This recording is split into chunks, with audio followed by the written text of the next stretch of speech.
नमस्कार दोस्तों, मैं आचार्य धीरज बलूनी डिवाइन कोश पर आपका स्वागत करता हूं और आज हम आपको जानकारी देंगे हिंदू धर्म में तुलसी का महत्वपूर्ण स्थान क्यों है।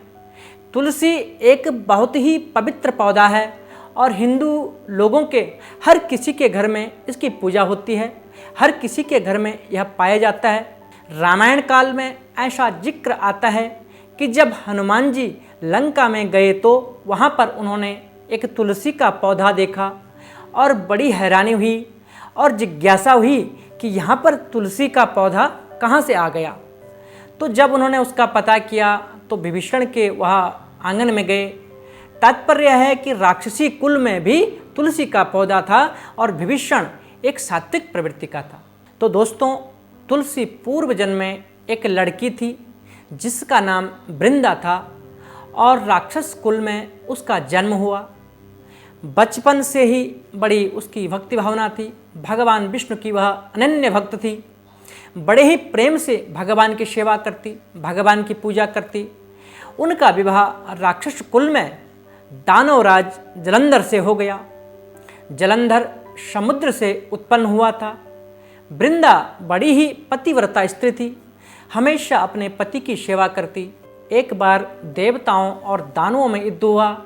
जब जलंधर युद्ध पर जाने लगे तो वृंदा ने कहा, स्वामी आप युद्ध पर जा रहे हो तो आप जब तक युद्ध में रहेंगे तब तक मैं बैठकर पूजा करूंगी, आपकी जीत के लिए व्रत करूंगी और जब तक आप वापस नहीं आ जाते मैं अपना संकल्प नहीं तोड़ूंगी। जालंधर तो युद्ध में चले गए और वृंदा भी व्रत का संकल्प लेकर के पूजा में बैठ गई। उनके व्रत के प्रभाव से सारे देवता जालंधर से हारने लगे। कोई जालंधर का कुछ नहीं बिगाड़ पाया। इसलिए सभी देवता भगवान विष्णु के पास गए। सब ने भगवान से प्रार्थना की, कहने लगे कि भगवान हमें जालंधर से बचाओ। तो भगवान विष्णु ने कहा कि वृंदा मेरी परम भक्त है और वह जालंधर की पत्नी है और मैं उसके साथ छल नहीं कर सकता। फिर देवता बोले, भगवान कोई दूसरा उपाय भी तो नहीं है, आप ही हमारी मदद कर सकते हैं और आप ही जो इस समस्या है इसका निदान कर सकते हैं। भगवान विष्णु ने जालंधर का ही रूप रखा और वृंदा के महल में पहुंच गए।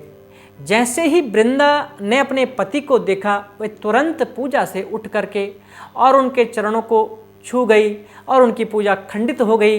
जैसे ही उनका संकल्प टूटा, युद्ध में देवताओं ने जालंधर को परास्त कर दिया और जालंधर का सिर काट दिया। उसका जालंधर का कटा हुआ सिर जब तुलसी के सामने गिरा तो वृंदा ने देखा कि यह तो मेरे पति का सिर है, फिर यह व्यक्ति कौन खड़ा है।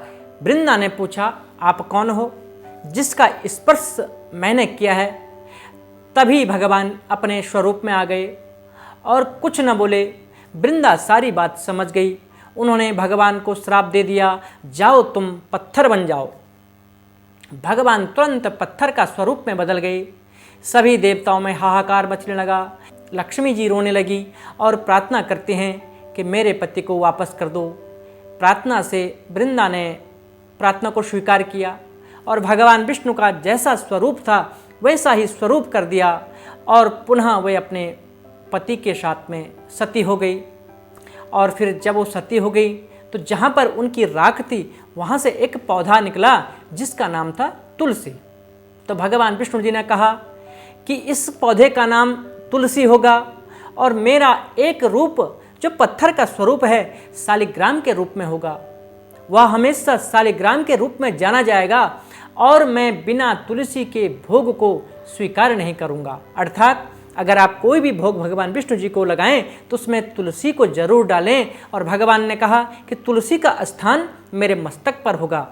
तभी से तुलसी पूजा का आरंभ हुआ और तुलसी का विवाह शालिग्राम जी के साथ होने लगा।